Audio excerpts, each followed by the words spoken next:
I'm Brittany Riley, and you're in the kitchen with Britt. I'm here at Home Appliance in Avon, Ohio, and we're here to celebrate World Flower Day. So World Flower Day basically means that they wanted to kind of take some time and dedicate a day that celebrates all of the people that bring us that nourishing flour. So many things that we make need flour, and we obviously experienced in the last year just how important that is and just how fragile that is. Without that, we lose so many different staples in our pantry and on our shelves. So we are definitely going to celebrate it this year. 2020 was a year that we were short on flour, and this year we're definitely going to give thanks that we are not. So with celebrating World Flower Day, couple things. It's really cool to maybe go to somewhere local to you, and not every region has a local mill or a local farmer that mills their own grains, but we in the Cleveland area, west side of Cleveland, we do. We're really lucky. You can find a lot of those things through different CSAs in the area. The North Indian Farmers Market carries different local farmers that have grains, as well as Ohio City Provisions, West Side Market, different places like that.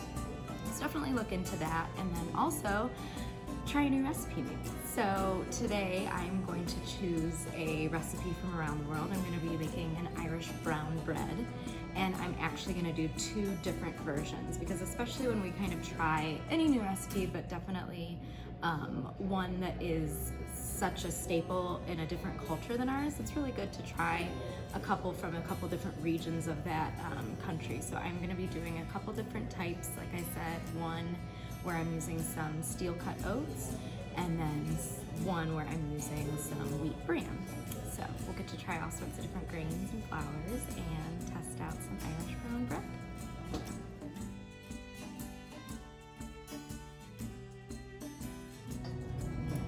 Okay, so we are ready to test out some dough. So we have two different kinds, and they really are very different. Over here I have my recipe that has more flour overall. We're using a whole wheat flour and some all-purpose flour, and then this is the one that we're using some wheat bran.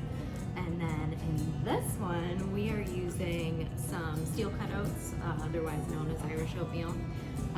We're also incorporating an egg. This one has some sugar added in, and instead of just baking soda as a leavening agent, it also has baking powder. So that's why I kind of thought it would be fun to do some totally different ones. And even though this one actually calls for a little bit different baking situation, and you want it to be baked onto a tray, you can bake them into loaf pans and actually slice them as bread. We often see it baked in a round and cut into wedges. I'm gonna do them both in rounds, just because even though these are very different, we kind of want to at least give them the same baking experience to try and really be able to tell all of the differences versus just noticing which one maybe has a heavier crust or something like that due to maybe how we baked it. So the thing that is the same about both of them is that we are using a lot of whole wheat flour. Traditionally brown bread, the color brown obviously comes from the wheat flour, is using up a lot of those different harder grains and heartier grains, giving a lot of nutrition actually in that bread too, not just filling up a meal. It was used for sustenance, not just, as a nice little side dish. They both also have a couple tablespoons of butter that are incorporated in. They both do have that baking soda. And even though we develop a lot of the gluten by just doing a quick knead on them and treat them almost as if they're a yeast dough, they technically are actually a quick bread, because we're using baking powder or baking soda as the leavening, and all of the rising is happening in the oven. We don't let this rise on the countertop like we do a yeast bread. The other thing that also is a main component is buttermilk, which again, on a farm in Ireland or wherever, is something that generally would be on hand. So luckily, it tastes the best with homemade butter. So of course I made some homemade butter, and the byproduct of homemade butter is fresh buttermilk. So we have fresh buttermilk. Otherwise, obviously you can buy that at the store, and if you don't have any on hand, you can always use just whole milk, and for every cup of whole milk you add in a teaspoon of vinegar, and it will give it that soured milk effect. So we have our salt, soda, wheat bran, all in here. So I'm just gonna kind of toss it so that it's all evenly incorporated.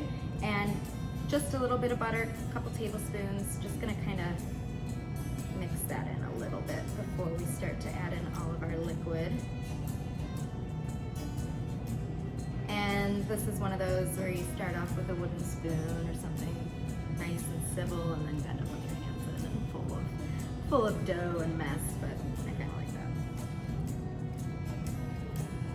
that. So I actually, as far as preferences when it comes to brown bread, is I actually do kind of prefer a brown bread that has been baked in a loaf pan, because I really like having just a little bit softer of a consistency, since it is such a kind of crunchy bread already with a lot of the different incorporations.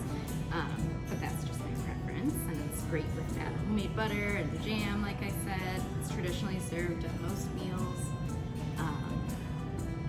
And we want to make sure that we get that great hearty texture, and also those craggy open parts for all that butter to just kind of melt into. That's the best. Now with both of these, I'm going to do what's called making a well, which is just basically kind of making a little bit of like a crater in the center of the flour. Not a big deal. Little crater here, and then what we'll do is we'll just incorporate our liquids kind of from there. So like I said, this one here on my left, your right, has an egg in the buttermilk as well. And we'll just get all this good stuff in there. And you'll notice, you know, maybe from time to time, depending on the humidity or depending on the brand of flour that you purchase, that you may need a little bit of extra liquid to, you know, if it's a little bit dry. Or you may find that you need to add a little extra flour just because maybe it's not kind of, I'm getting distracted, I'm sorry. You may need to add more liquid if it's too dry, obviously.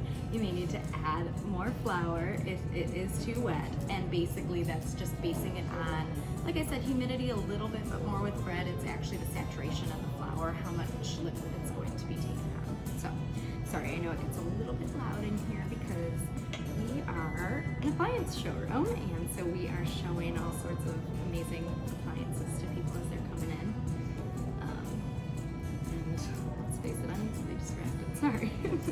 So yeah, I'm starting off stirring this, and I may be able to stir this almost all the way till the end actually, but it will start to resist because of that whole wheat flour. And especially with whole wheat flours, the second that you incorporate any liquid, it's creating gluten strands, and basically the more you mix, the tighter those strands get, the tighter those bonds get. It does smell so good.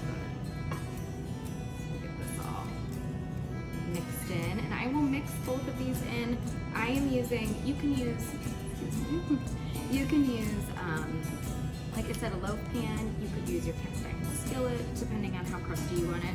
You could use a pie plate, you could use a cake pan. I'm using these little foil, basically cake pans, and I anticipated that I'll probably need 2 for each of these recipes because they're pretty large, but we'll see.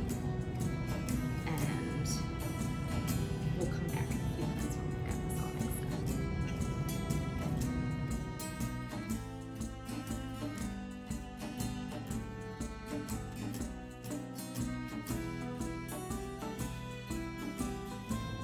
Alright, so I have them all in their little containers, and I was right, I kind of split them up into 2, and they're very different.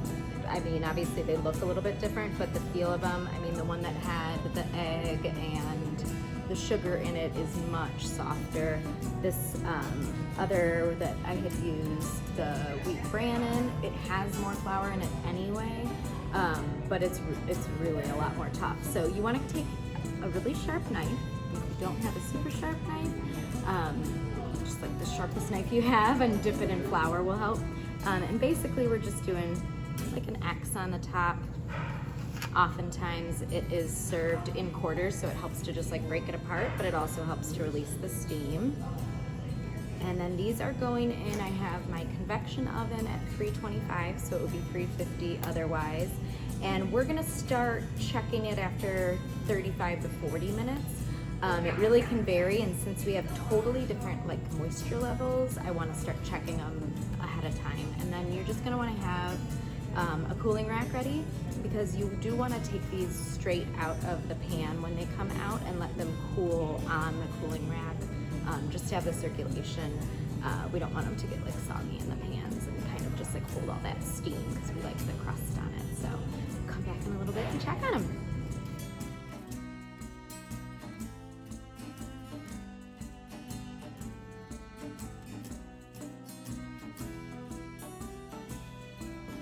Alright, so we have lots of brown bread, and it's beautiful, and it's delicious. I snuck a taste.